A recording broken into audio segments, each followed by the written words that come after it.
देवा, माझं एकच मागणं आहे, मला हिम्मत दे माझ्या मुलाला सगळं खरं सांगण्याची, मीच त्याचा गुन्हेगार आहे हे कबूल करण्याची, आणि तो देईल ती शिक्षा भोगण्याची मला ताकद दे देवा.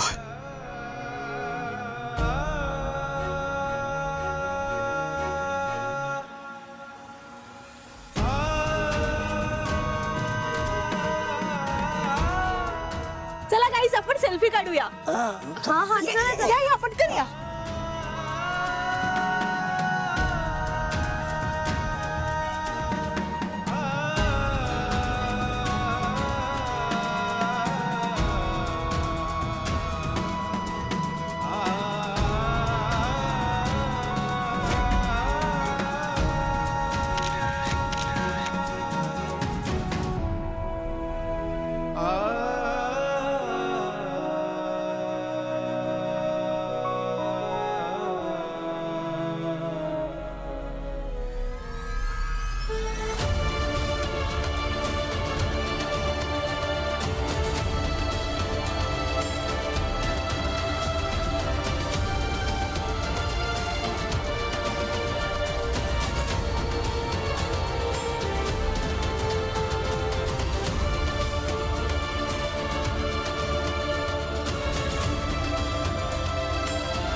का लपवलं हे? हा फोटो तुझ्याकडे कसं काय आला? ते महत्वाचं नाहीये. आज इतकी वर्ष लपवत आला तुम्ही हे. अहो, तुमच्या मुलाचं लग्न झालंय आज, आणि तरी तुम्ही ह्या बाईच्या आठवणीत आहात. काहीच वाटत नाही तुम्हाला? काय? अहो, तुमच्याशी लग्न करून मी या घरात आले त्यावेळी मी तुमच्या भूतकाळात सकट तुम्हाला स्वीकारलं. मला माहित होतं या बाईंबरोबर तुमचं काहीतरी नातं आहे, पण तरीही मी तुमच्याशी लग्न केलं. मला अपेक्षा होती की आपल्या लग्नानंतर हे सगळं संपेल, पण नाही. पण आज समजतंय मला की तुम्ही माझी फसवणूक केलीत. आजही तुमच्या मनात मी नाही, ही बाई आहे. काय कुठे कमी पडले मी? कुठे कमी पडले? तुमच्या संसाराची, तुमच्या मुलांची, तुमच्या माणसांची सगळी जबाबदारी मी मनापासून स्वीकारली. तुमची बायको म्हणून मी प्रत्येक गोष्ट, प्रत्येक कर्तव्य पार पाडलंय. पण तुम्ही अजूनही या बाईच्या आठवणीत रमलेला आहात. त्यातून बाहेरच पडला नाही आहात. कुठे चुकले मी? असं काही नाहीये ग देवकी.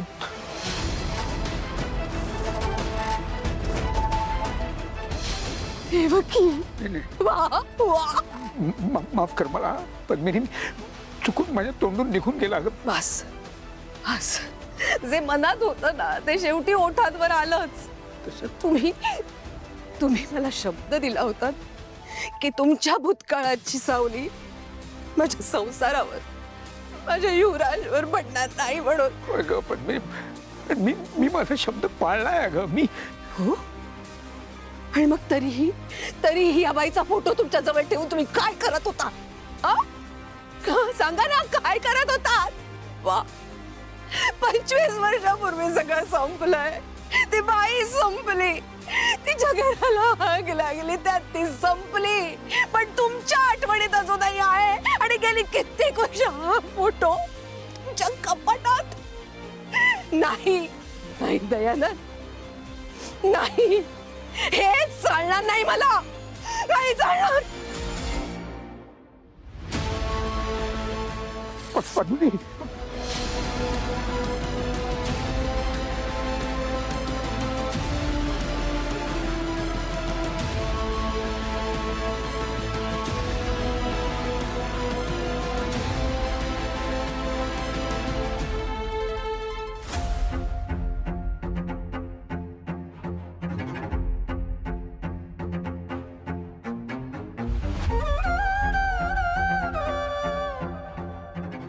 मी माझ्या देवकीला विसरू शकलो नाही हे खरं आहे, पण त्याहीपेक्षा खूप मोठं सत्य अजून तुम्हा सगळ्यांसमोर यायचं आहे.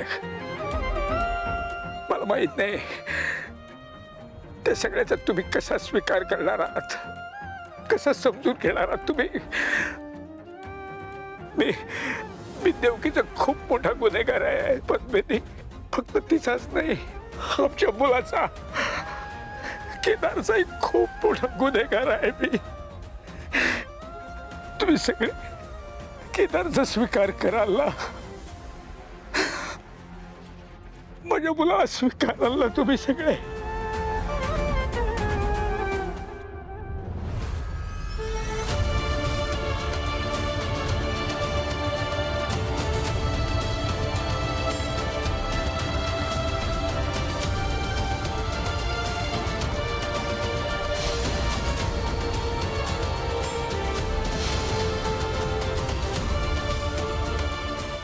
मला तुझ्याकडे खास दिवाळीचा फराळ घेऊन आलोय.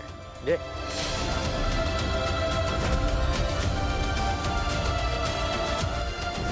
मला मिठी माराल?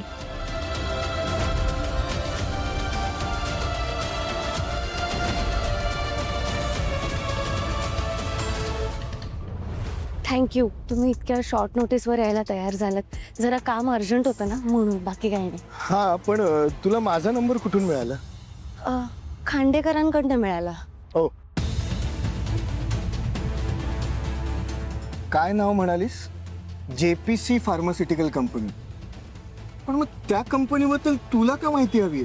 सर, माझ्या आत्याचे मिस्टर, त्यांना गोळी लागली होती तिकडे. व्हॉट? हां, आणि त्याबद्दल आमच्याकडे काहीच माहिती नाहीये. त्याच संदर्भात मला जरा माहिती हवी होती म्हणून मी तुम्हाला भेटले. I C.